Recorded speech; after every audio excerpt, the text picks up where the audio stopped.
ഒരിക്കൽ പ്രായമായ ഒരു രാജാവ് തന്റെ പിൻഗാമിയെ കണ്ടെത്താൻ തീരുമാനിച്ചു. അദ്ദേഹത്തിന് മക്കളില്ലായിരുന്നു. അതിനാൽ രാജ്യത്തെ എല്ലാ യുവാക്കളെയും കൊട്ടാരത്തിലേക്ക് വിളിച്ചുവരുത്തി. രാജാവ് ഓരോരുത്തർക്കും ഓരോ വിത്തുകൾ നൽകിയിട്ട് പറഞ്ഞു, ഇത് കൊണ്ടുപോയി മണ്ണിൽ നട്ടുനനച്ച് വളർത്തുക. കൃത്യം 1 വർഷം കഴിഞ്ഞ് ആര് ഏറ്റവും മനോഹരമായ ചെടിയുമായി വരുന്നുവോ അവനെ ഞാൻ അടുത്ത രാജാവായി പ്രഖ്യാപിക്കും. കൂട്ടത്തിൽ ലിൻ എന്നൊരു പാവപ്പെട്ട ബാലനുമുണ്ടായിരുന്നു. അവൻ ആ വിത്ത് ഒരു ചട്ടിയിൽ നട്ടു. ദിവസവും വെള്ളമൊഴിച്ചു, വളമിട്ടു.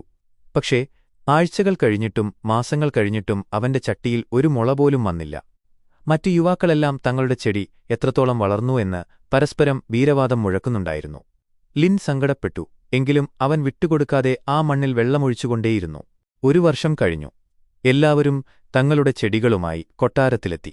ഓരോരുത്തരുടെയും കയ്യിൽ ചുവപ്പും മഞ്ഞയും നിറത്തിലുള്ള മനോഹരമായ പൂക്കൾ വിരിഞ്ഞ ചെടികളുണ്ടായിരുന്നു. പക്ഷേ ലിന്നിന്റെ കയ്യിൽ വെറും മണ്ണ് മാത്രമുള്ള ഒരു കാലിപ്പൂച്ചട്ടിയായിരുന്നു. ലിൻ പേടിയോടെ ഒരു മൂലയിൽ നിന്നു. രാജാവ് എല്ലാവരുടെയും ചെടികൾ പരിശോധിച്ചു.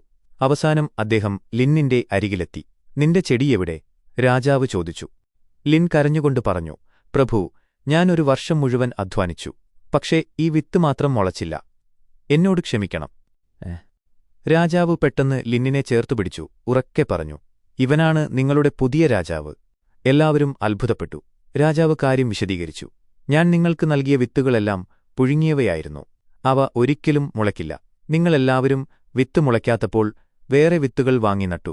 എന്നാൽ ഈ ബാലൻ മാത്രം സത്യസന്ധത കാട്ടി. പൂക്കളേക്കാൾ എനിക്ക് പ്രിയപ്പെട്ടത് ഇവന്റെ സത്യസന്ധതയാണ്. കള്ളം പറഞ്ഞു നേടുന്ന വിജയത്തേക്കാൾ എത്രയോ മഹത്തരമാണ് സത്യസന്ധമായി തോൽക്കുന്നത്. സത്യസന്ധത കാണിക്കാൻ ധൈര്യം വേണം. ആ ധൈര്യമാണ് ഒരാളെ യഥാർത്ഥ നായകനാക്കുന്നത്.